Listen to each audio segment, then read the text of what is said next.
Hey guys, welcome back in new video. कैसे हैं आप सब लोग? आई होप आप सब लोग ठीक ही होंगे। तो मेरा नाम जीएस राठौर और आप देख रहे हैं मेरा यूट्यूब चैनल जीएस फार्मेसी वाला, जिस पर मैं आज आपके लिए लेकर आया हूं B form 4th same POC 3rd का शॉर्ट इम्पोर्टेंट क्वेश्चंस, जो कि हमारे जो पुराने प्रीवियस ईयर क्वेश्चन पेपर्स थे उनसे सेलेक्ट किए गए हैं सारे क्वेश्चंस। ये 20-21 का भी सॉल्व किया है मैंने, और 18-19 का भी किया है, और 19-20 का भी किया है। इस सारे क्वेश्चंस को मैंने विद सॉल्यूशन के आपके सामने रखने जा रहा हूं। देखिए, पहला क्वेश्चन ये आया था कि give the structure and uses of imidazole and indole. Imidazole और इंडोल दोनों के स्ट्रक्चर और यूजेज पूछे हैं। तो देखिए, इमिडाजोल को सबसे पहले देखते हैं। तो imidazole is an aromatic heterocyclic ring which contains 2 nitrogen atom at first and third position. तो देखिए, इमिडाजोल एक ऐसी रिंग होती है जिसमें नाइट्रोजन होते हैं 2 प्रेजेंट, फर्स्ट पोजीशन पर और एक थर्ड पोजीशन पर। ये 2 वर्डों से, और इसका नाम जो होता है 2 वर्डों से मिलकर बना है, इमिड और दूसरा होता है अजोल। तो 2 मिलाकर बनता है इमिडाजोल, और इसको हम 1,3 डाईअजोल भी बोलते हैं। डाईअजोल भी क्यों बोलते हैं? देखिए, 1 नंबर पे ये लगा है और 3 नंबर पे लगा है। और नाइट्रोजन को बोलते हैं हम एजा, और 2 को बोलते हैं हम डाई। और जो ऑल है वो 5 मेंबर रिंग के लिए है, और जो ई लगी है यहाँ पर ये अनसैचुरेटेड है, इसलिए ई लगा है। ठीक है, इसका नॉमेनक्लेचर इस तरह से करते हैं। केमिकल फॉर्मूला इसका ये है C3N2H4, जो कि आपको एक कार्बन यहाँ पर है, एक यहाँ पर है, एक यहाँ पर है, 3 कार्बन है, 2 नाइट्रोजन है ये, और 4 हाइड्रोजन है, एक इस पर है और एक इन कार्बन पर है। ठीक है, उसी हिसाब से इसका मॉलिक्यूलर वेट निकाला है, 68 आया। और यूज इसके देखिए, यूजेज इसके यूज कहाँ कहाँ हैं। तो पहला यूज है इसका, imidazole is an important part of amino acids. Amino acid का इम्पोर्टेंट पार्ट होता है हिस्टाडीन, हिस्टामीन और ऑटोक्वाइड्स एंड एंटी हिस्टामिक ड्रग्स में ये प्रेजेंट होता है। दूसरी चीज़ कि इमिडाजोल रिंग जो प्रेजेंट होती है इन मेट्रोनिडाजोल में भी प्रेजेंट होती है, और जो कि एक एंटीमोबिक ड्रग है। एंटीमोबिक का मतलब होता है जब हम देते हैं इसको, जब हमारे स्टमक के अंदर कीड़े उड़े बन जाते हैं, कीड़ों को मारने के लिए क्या करते हैं, हम इस एंटीमोबिक ड्रग्स को देते हैं। तो ये पहला क्वेश्चन था, इसी में पूछा गया है हमसे इंडोल के बारे में। तो देखिए, इंडोल का स्ट्रक्चर ये होता है, इंडोल अल्फा एंड बीटा बेंजोपायरोल भी बोलते हैं इसको। इसका यूज देखिए, ये यूज है इसका कि indole is widely distributed in the natural environment. ये नेचुरल एनवायरनमेंट में भी प्रेजेंट होता है, और can be produced by a variety of bacteria. कई विभिन्न तरह के बैक्टीरिया से भी प्रोड्यूस होता है इंडोल। ओके, तो ये पहला क्वेश्चन। देखिए, सेकंड क्वेश्चन क्या है इसमें। सेकंड क्वेश्चन इसमें पूछा गया था कि right about Dakin reaction. Right about Dakin reaction. तो डेकिन रिएक्शन देखिए क्या होती है। Dakin reaction is an organic reaction in which, जिसमें फिनाइल एल्डिहाइड और कीटोन्स को हम कन्वर्ट कर देते हैं फिनॉक्साइड आयन एंड कार्बोक्सिलेट में। तो ये होता है, जैसे कि ये है हमारा फिनाइल एल्डिहाइड, इसको हम ये हाइड्रोजन पेरोक्साइड और सोडियम हाइड्रोक्साइड, जो कि एक बेस है, इस बेस का हम यूज करते हैं यहाँ पर। इसकी मदद से हम इसको तोड़ देते हैं, ये बनता है हमारा हाइड्रोक्विनोन, और दूसरा बनता है कार्बोक्सिलेट। अगर आपको ये डिटेल में देखनी है तो हमारी लॉन्ग वीडियो का लिंक इसके डिस्क्रिप्शन में है, आप वहाँ पर जा कर के इसको देख सकते हैं। तो discuss about the basicity of pyridine. ये नेक्स्ट क्वेश्चन है कि डिस्कस अबाउट द पायरिडीन की बेसिसिटी आपको बतानी है। तो पायरिडीन जो होता है, ये पायरिडीन का स्ट्रक्चर है। इसमें होता क्या है, एक लोन पेयर प्रेजेंट होता है नाइट्रोजन पे। तो नाइट्रोजन पे इसमें लोन पेयर प्रेजेंट तो होता है, लेकिन ये फ्री होता है, इसको किसी एरोमेटिसिटी में ये शामिल नहीं होता है। तो इसी कारण ये क्या होता है, this can be easily donate, ये लोन पेयर को आसानी से डोनेट कर देता है क्योंकि उससे कोई मतलब ही नहीं है इसमें। और दो सबस्टेंस विच कैन डोनेट, जो सबस्टेंस हमारे डोनेट कर सकते हैं इलेक्ट्रॉन्स को या लोन पेयर को, तो ल्यूस के अनुसार वो बेस कहलाते हैं। तो इसीलिए ये बेस है। और pyridine is more basic than pyrrole, pyrrole से ये मोर बेसिक होती है, इसलिए इसी तरह से आप इस 2 मार्क्स के क्वेश्चन में इतना लिख के चले आएंगे। नेक्स्ट क्वेश्चन देखते हैं। नेक्स्ट क्वेश्चन पूछा गया था कि what meso compound, meso compound क्या होते हैं। तो देखिए मीजो कंपाउंड जो होते हैं वो स्टेरियो आइसोमर होते हैं, जो कि हैव 2 और मोर कायरल सेंटर प्रेजेंट होता है उसमें, लेकिन ये इनएक्टिव होते हैं, ऑप्टिकली इनएक्टिव होते हैं। लाइट अगर इससे पास कराओ तो ये कोई भी रेस्पॉन्स नहीं करते, ना एंटी क्लॉकवाइज ना क्लॉकवाइज, ठीक है। उसको ना डेक्स्टो रोटेटरी ना लीवो रोटेटरी, किधर भी रोटेट नहीं करते हैं लाइट को, इसलिए इनएक्टिव होते हैं। बिकॉज इट हैज, इनके पास इंटरनल प्लेन ऑफ सिमेट्री होती है, जिसके कारण ये इनएक्टिव होते हैं। तो ये टार्ट्रिक एसिड का आपके सामने एग्जांपल है, ये प्लेन ऑफ सिमेट्री इसमें प्रेजेंट होती है, ये इस पे चढ़ जाएगा, ये इस पे चढ़ जाएगा और ये इस पे चढ़ जाएगा, तो क्या होगा, ये आपस में जुड़ जाएंगे और फिर रोटेशन हो ही नहीं पाएगा, इसलिए ये क्या होते हैं, इनएक्टिव होते हैं। नेक्स्ट क्वेश्चन है कि what is partial and absolute asymmetric synthesis या सिमेट्रिक सिंथेसिस, इसको पूछा गया है 2 मार्क्स में। तो देखिए पार्शियल असिमेट्रिक सिंथेसिस जो होता है, इसमें एक इनेंशियोमर जो कि लार्ज अमाउंट में हमें प्राप्त होता है और दूसरा इनेंशियोमर जो कि हमें लेस अमाउंट में प्राप्त होता है। एग्जाम्पल से देखिए, ये मान लीजिए हमने 50-50% दोनों इनेंशियोमर डाली और हमने इसमें 20% जो ऐड किया ये रिजेंट, तो वही जो हमने ये प्लस वाला किया है, तो प्लस वाला हमें इसमें 20% ये ऐड हो जाएगा प्लस वाले में और 70% बना के ये इधर आएगा और ये 50 था ये 70 रह जाएगा। तो ये हुआ। इसके बाद देखिए पार्शियल के बाद जो हमसे दूसरा पूछा गया था एब्सोल्यूट, तो एब्सोल्यूट में क्या है कि इन द प्रोसेस सिमेट्रिक क्या होता है, इसमें सिमेट्रिक मॉलिक्यूल कंप्लीटली कन्वर्ट हो जाते हैं only one type of enantiomer, only one type of enantiomer में। ये इसमें कोई भी पार्शियल मतलब उसमें पूर्णता नहीं होता है, लेकिन इसमें क्या होता है, बन जाता है, चाहे प्लस वाला बने चाहे माइनस वाला बने, कोई एक बन जाता है, ठीक है।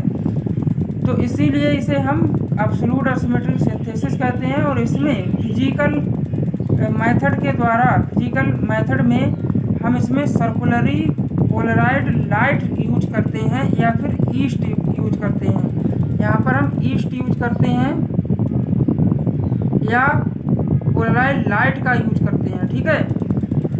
और ये हमारा 100% बनेगा, इससे 100% इलेक्ट्रिक एसिड बना। उसके बाद देखिए नेक्स्ट क्वेश्चन है what are stereospecific and stereoselective reactions. Stereospecific and stereoselective reaction क्या होती हैं। तो स्टेरियो स्पेसिफिक का सीधा मतलब है कि इसमें only a single stereoisomer is produce, एक ही आइसोमर प्रोड्यूस होता है जो कि एक मिक्सचर से, देखिए जैसे कि ये ट्रांस 2 ब्यूटीन है, इसको जब हम ब्रोमीन से रिएक्शन कराएंगे इसकी, तो यहाँ पर ये हमें सिंगल 100% प्राप्त होगा, 100%। इसका नाम अगर आप देना चाहें तो 2,3 ब्यूटीन हो जाएगा इसका नाम, 2,3 ब्यूटेन, 2,3 ब्यूटेन इसका नाम हो जाएगा। और ये हमारा स्टेरियो स्पेसिफिक था। देखिए स्टेरियो सेलेक्टिव में क्या होता है, स्टेरियो सेलेक्टिव रिएक्शन, इसमें क्या होता है, 2 और मोर आइसोमर हमें प्राप्त होते हैं एक मिक्सचर से। वन इज हाई अमाउंट और दूसरा जो होता है वो लेस अमाउंट में प्राप्त होता है, लेकिन होते दो हैं, ठीक है। जैसे 2 प्रोपीन है हमारा, या प्रोपीन है जी, इधर से नंबरिंग करेंगे तो 2 प्रोपीन और इधर से करेंगे तो प्रोपीन, ठीक है। तो HCl ये हमारा एक देगा 2 क्लोरोप्रोपेन जो कि मेजर कंपाउंड होगा, और दूसरा देगा 1 क्लोरोप्रोपेन। ये 1 नंबर पे क्लोरो तो 1 क्लोरो, 2 पे तो 2 क्लोरो, ठीक है।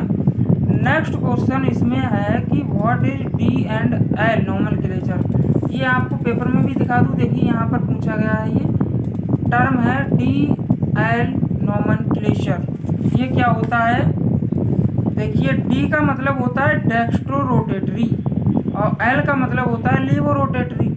तो डी जो होता है वो होता है एक आइसोमर जो कि रोटेट कर देता है लाइट को क्लॉकवाइज, और जो एंटी क्लॉकवाइज रोटेट करते हैं उसे हम एल कहते हैं। तो डी और एल दो आइसोमर होते हैं। Right the synthesis of furan. Next question है कि right the synthesis of furan. देखिए फ्यूरॉन की सिंथेसिस में क्या होता है, पहली सिंथेसिस है इसकी, इसमें सिंथेसाइड फ्रॉम फुरफुराल। फुरफुराल जो कि ऑब्टेन किया जाता है एसिड हाइड्रोलिसिस ऑफ पेंटासन्स। पेंटासन्स की हाइड्रोलिसिस के द्वारा इसको प्राप्त किया जाता है। देखो ये है पेंटासन्स, इसको जब हम H2O से H+ इसको देते हैं तो बनता है हमारा ये, और इसके बाद जब इसका क्या करते हैं हम हाइड्रोलिसिस करते हैं, 3H2O यहाँ से गायब कर देते हैं, तो हमारा बनता है फुरफुराल, जिस पे हम एल्डिहाइड ग्रुप लगा होता है उसे फुरफुराल बोलते हैं। फ्यूरॉन पे एल्डिहाइड ग्रुप लगा दो तो फुरफुराल बन जाएगा, और एल्डिहाइड ग्रुप हटाओ तो क्या बन जाएगा, ये हमारा फ्यूरॉन बन जाएगा। तो पहला तो ये फुरफुराल से प्राप्त हो जाता है, दूसरा फ्यूरॉन को फ्यूरिक एसिड से प्राप्त करते हैं। फ्यूरिक एसिड का डीकार्बोक्सिलेशन करते हैं, यानी कि वहाँ से कार्बन डाइऑक्साइड को रिमूव करते हैं। यहाँ से आप कार्बन डाइऑक्साइड को रिमूव कर दो इतना, तो आपका ये फ्यूरॉन बनके तैयार हो जाएगा, ठीक है। नेक्स्ट आपसे क्वेश्चन पूछा गया है कि differentiate chiral and achiral molecule. Differentiate chiral and achiral molecule, देखिए इस पेपर में आया है, ये यहाँ पर पहला ही क्वेश्चन है, कायरल एंड एकायरल मॉलिक्यूल। तो इसको देखते हैं। देखिए कायरल मॉलिक्यूल्स क्या होते हैं, chiral molecules are those which are mirror image of each other but does not superimpose। एक दूसरे के सुपरइम्पोजेबल नहीं होते हैं। एग्जाम्पल आपके सामने लैक्टिक एसिड का, लैक्टिक एसिड ये हमारा एक ये है, और ये आमने सामने जब हमने मिरर के सामने रखे तो क्या होता है, ये एक दूसरे के मिरर इमेज तो हैं, ये देखिए ये यहाँ पर है, ये यहाँ पर है, ये यहाँ पर है, बट एक दूसरे के सुपर इम्पोजेबल नहीं है। इसको आप अगर यहाँ से उठा के इसके ऊपर रखें तो क्या होगा, इसका जो CH3 है वो इधर आएगा और हाइड्रोजन इसका इधर चला जाएगा। तो यानी कि जब इस तरह से होते हैं तो उसे बोलते हैं हम सुपर इम्पोजेबल, और इसे बोलते हैं हम नॉट सुपर इम्पोजेबल, ठीक है। तो ये होता है हमारा कायरल मॉलिक्यूल्स, जिसमें मिरर इमेज तो होते हैं बट सुपर इम्पोजेबल नहीं होते हैं। नेक्स्ट इसी में पूछा गया था एकायरल, और एक बात इसमें कि ये ऑप्टिकली एक्टिव होते हैं, ठीक है, ग्लव्स और सूज की तरह होते हैं। एकायरल क्या होता है, एकायरल मॉलिक्यूल दोज मॉलिक्यूल विच ये सुपर इम्पोजेबल भी होते हैं और मिरर इमेज भी होते हैं एक दूसरे के। देखिए ये अगर इसको यहाँ से उठा के इस पर रख दो तो सेम हो जाएगा, इसको इस पर रख दो तो सेम। तो ये मिरर इमेज भी होते हैं एक दूसरे के और सुपर इम्पोजेबल भी होते हैं, ये आपके सामने लिखा है। और बट ये हमारे इनएक्टिव होते हैं। मीजो कंपाउंड जो होते हैं हमारे, जो हमारा meso compound sorry achiral molecules जो होते हैं वो इनएक्टिव होते हैं, लाइक मीजो कंपाउंड की तरह। हाँ, मीजो कंपाउंड की तरह ये होते हैं, ठीक है। नेक्स्ट क्वेश्चन इसमें है E एंड Z आइसोमर्स को आपको एग्जाम्पल देकर समझाना है तो क्या होता है, ई का मतलब होता है मीन्स एंटीजन। एंटीजन का मतलब है कि ऑपोजिट साइड। तो कार्बन पर जो इधर उधर साइड में लगे होते हैं ग्रुप, अगर वो उनको प्रायोरिटी के हाईएस्ट प्रायोरिटी जिसकी होगी उसको हम ज़्यादा हाईएस्ट प्रायोरिटी, अगर ये क्रॉस में है तो ये होगा हमारा अपोजिट साइड है, तो ये है हमारा ई आइसोमर। और यही अगर सेम साइड हो जाएगा, देखिए यही अगर सेम साइड हो जाएगा तो इसे कहेंगे हम जेड आइसोमर। जेड का मतलब जूसामेन, जूसामेन का मतलब होता है सेम साइड। तो Z isomer are those where highest priority group on same side of the carbon. देखिए हाईएस्ट प्रायोरिटी ग्रुप इसका होता है 70, तो ये 1 नंबर पे इधर आ जाएगा। इसका होता है 35, तो इसका 35 होने के कारण ये क्या है, इसका 1 हो जाएगा इधर, इसका तो 1 ही होता है, इसका इसके सामने क्या है, तो ये सेम साइड में आ गए, तो ये हो जाएगा हमारा जूसामेन यानी कि जेड आइसोमर। ठीक है, नेक्स्ट क्वेश्चन है कि ड्रॉ कन्फर्मर ऑफ इथेन। ये क्वेश्चन इस पेपर में भी है और बाकी पेपर्स में भी आया हुआ है। ये क्वेश्चन बहुत ही इंपॉर्टेंट क्वेश्चन है, तो इसको देखते हैं। देखिए कन्फर्मर ऑफ इथेन का कन्फर्मर क्या होता है, the arrangement of the atom in space. Space में जो एटम्स का अरेंजमेंट होता है वो कार्बन कार्बन सिंगल बॉन्ड, तो उसे कहते हैं हम कन्फर्मेशन। तो इसके 2 कन्फर्मेशन होते हैं। कन्फर्मेशन स्टैगर्ड में क्या होता है, देखिए ये दूर दूर होंगे। ये जो होता है ये हमारा कार्बन होता है और एक कार्बन इसके अंदर होता है जो कि इसके द्वारा दिखाया जा रहा है। यानी कि एक फैन के ऊपर दूसरा फैन रख दो तो नीचे वाले फैन दिखाई नहीं देगा, तो उसी तरह से ये फैन के पर समझ लीजिए, तीनों पर हैं ऊपर वाले के, और जो सामने से एक और है उसके पर है, लेकिन जो बीच का मोटर है वो दिखाई नहीं देता। उसी तरह से ये है हमारा स्टैगर्ड कन्फर्म। और दूसरा होता है इस पे, देखिए दूसरा होता है एगलिफ्ट। एगलिफ्ट कन्फर्मेशन में क्या होता है, ये बिल्कुल एक दूसरे पर चढ़े हुए होते हैं, यानी कुंडली कसे हुए होने को हम कहते हैं एगलिफ्ट। ठीक है, नेक्स्ट क्वेश्चन पूछा गया है कि right any 2 synthesis procedure of pyrrole. Pyrrole की 2 सिंथेटिक प्रोसीजर आपको बताने हैं, तो आप फ्लोरॉन से बनाओ पायरोल, दूसरा डिस्टिलेशन कर दो सक्सिनामाइड का। तो देखिए यहाँ से इसका जो होगा हाइड्रोजन और एक नाइट्रोजन वो यहाँ लग जाएगा आके, और जो एक बचा यहाँ पर हाइड्रोजन, 2 हाइड्रोजन बचे वो यहाँ पर इसके साथ वाटर मॉलिक्यूल बना लेंगे एक। ठीक है, तो ये इस तरह से बन जाएगा। फ्रॉम डिस्टिलेशन ऑफ सक्सिनामाइड का डिस्टिलेशन करते हैं आप जिंक की प्रेजेंस में, तो भी आपका पायरोल बन जाता है। तो ये क्वेश्चन था। और नेक्स्ट क्वेश्चन देखिए क्या है। Next question, any 2 5 membered hydrocyclic compound और उनके यूजेज पूछे हैं। तो पायरोल का यूज आप बता दीजिए, उसके अलावा आप फ्लोरॉन का बता सकते हैं। देखिए पायरोल का स्ट्रक्चर ये है, इन सारी जगहों पर इसको हमने खोलकर लिखा है, ये उस तरह से लिखा है साइकिल के रूप में, और ये हमने स्ट्रक्चर बनाया इसका।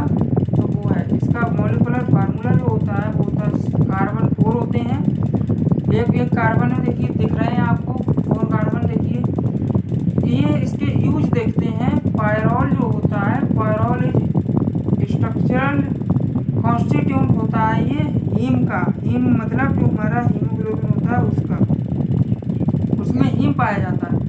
क्लोरोफिल और विटामिन 12 एंड वाइल्ड पिगमेंट, इन सब में इसका यूज, इसमें सब में प्रेजेंट होता है हमारा पायरोल का रिंग। ठीक है, इन सब में पायरोल रिंग प्रेजेंट होता है। नेक्स्ट, पायरोल यूज किया जाता है सिंथेसिस ऑफ मेडिसिन को बनाने में। पहली सिंथेसिस आप बना सकते हैं इससे कीटोरोलेक, जो एक नसेट्स है, सुनिटिनिन बना दी जाती है जो कि एक एंटी कैंसर है। प्रोसाइक्लिडिन इन पार्किंसंस डिजीज में यूज होती है, और एजिलिफेरिन जो कि एंटीबैक्टीरियल है। तो ये यहाँ पर, और दूसरी है कि टॉलमेटिल इसमें यूज की जाती है जो कि एक नसेट्स है। तो यहाँ पर ये क्वेश्चन जो है हमारा, इसमें हमसे फ्यूरॉन का हमसे यूज और स्ट्रक्चर देखिए क्या होते हैं। फ्यूरॉन का जो स्ट्रक्चर होता है वो ये आपके सामने है, इसको खोल के इस तरह से लिखा गया है। और इसके यूज देखिए, furan used in drug synthesis कौन कौन सी ड्रग, रेनिटिडीन हो गया जो कि एंटी अल्सर है, नाइट्रोफ्यूराजोन हो गया जो कि एक एंटीबैक्टीरियल है, और एस्कॉर्बिक एसिड जो कि विटामिन सी में प्रेजेंट होता है, ये विटामिन सी लिखा है ये, ठीक है। और टर्पेनोइड्स, ये 4 रेनिटिडीन, नाइट्रोफ्यूराजोन, एस्कॉर्बिक एसिड और टर्पेनोइड्स, यहाँ पर इन सारी ड्रग्स में पायरोल रिंग होता है, वो फ्यूरॉन होता है, ठीक है। Furan also used in the production of resins and lacquers and ये है हमारा एग्रोकेमिकल्स में जो कि फर्टिलाइजर्स हमारे होते हैं उनमें। नेक्स्ट क्वेश्चन आपसे कि जो हमारा क्लीमेंसन रिडक्शन होता है उसमें कौन सा रिड्यूसिंग एजेंट यूज किया जाता है वो बताना है। तो क्लीमेंसन रिडक्शन इज अ केमिकल, ये केमिकल रिएक्शन होती है जिसमें कीटोन और एल्डिहाइड्स को रिड्यूस किया जाता है एल्केन्स में। In this reaction zinc amalgam जो होता है वो यूज किया जाता है रिड्यूसिंग एजेंट के रूप में, जो एसिडिक मीडियम कंडीशन में, एसिडिक मीडियम बनाने के लिए हम यहाँ पर ये HCl यूज करते हैं, ठीक है इसमें। नेक्स्ट क्वेश्चन है कि give chemical reaction used for conversion of aldehyde directly into alkane, तो वही पूछ लिया है जो ऊपर है। तो क्लीमेंसन रिडक्शन ही यूज किया जाता है एल्डिहाइड को डायरेक्टली एल्केन में कन्वर्ट करने के लिए। देखिए कैसे कन्वर्ट करने के लिए यूज किया जाता है, ये देखिए यहाँ पर ये है आपका जैसे बेंजल्डिहाइड, इससे हमने 4 हाइड्रोजन से कराया तो ये हमारा बन गया यहाँ पर टॉलिन, और एसिडिक कंडीशन इसमें प्राप्त की। तो टॉलिन जो है एक हमारा एल्केन ही है, ठीक है। नेक्स्ट क्वेश्चन और लास्ट क्वेश्चन है आज का, जो कि give structure and uses of imidazole, ये तो हमने पहली बार में ही सॉल्व किया था। और डिफाइन डी एंड एल, ये क्वेश्चन लास्ट होने वाला है। डी का मतलब होता है, ये लैटिन वर्ड है एक जिसका मतलब होता है डेक्स्टर जो कि राइट, और ये लैटिन वर्ड है लीव्स जिसका मतलब होता है लेफ्ट। तो it is a system of nomenclature of amino acids के नॉमेनक्लेचर का सिस्टम है ये डी और एल, ठीक है। और कार्बोहाइड्रेट्स जो कि रिलेटिव होते हैं ग्लिसरल्डिहाइड मॉलिक्यूल से रिलेट करते हैं, ठीक है। तो the DL system does not indicate which enantiomer is dextrorotatory and which is levorotatory. इसको लीवोरोटेटरी और डेक्स्ट्रोरोटेटरी से कोई मतलब नहीं है, ठीक है। ये कहता है सिर्फ कि जो कंपाउंड है स्टेरियोकेमिस्ट्री इज रिलेटेड टू दैट, जो स्टेरियोकेमिस्ट्री से कंपाउंड रिलेटेड करते हैं वह जो है डेक्स्ट्रो और लीवो। एनेंशियोमर ऑफ ग्लिसरल्डिहाइड, यहाँ पर क्या लिखा है ये एनेंशियोमर, ठीक है, एनेंशियोमर ऑफ ग्लिसरल्डिहाइड। तो आज की वीडियो में मेरे को यही बताना था। कैसी लगी आपको वीडियो? अगर वीडियो पसंद आई हो तो चैनल को सब्सक्राइब कर लें। हम आपके लिए इतनी मेहनत कर रहे हैं, आप इतना तो कर ही सकते हैं कि हमारे चैनल को सब्सक्राइब करें और 2-4 लोगों को शेयर भी करें, जिससे कि हमें मोटिवेशन मिले और हम आपके लिए और वीडियो लाएं। अगर आपको ऐसे ही और वीडियो चाहिए किसी और सब्जेक्ट की तो कमेंट करके हमें बताएं, और अगर इस क्वेश्चन से कोई क्वेरी हो तो उसको भी कमेंट करके हमें बताएं, हम उसका जवाब देने की पूरी कोशिश करेंगे। तो thank you, have a nice day.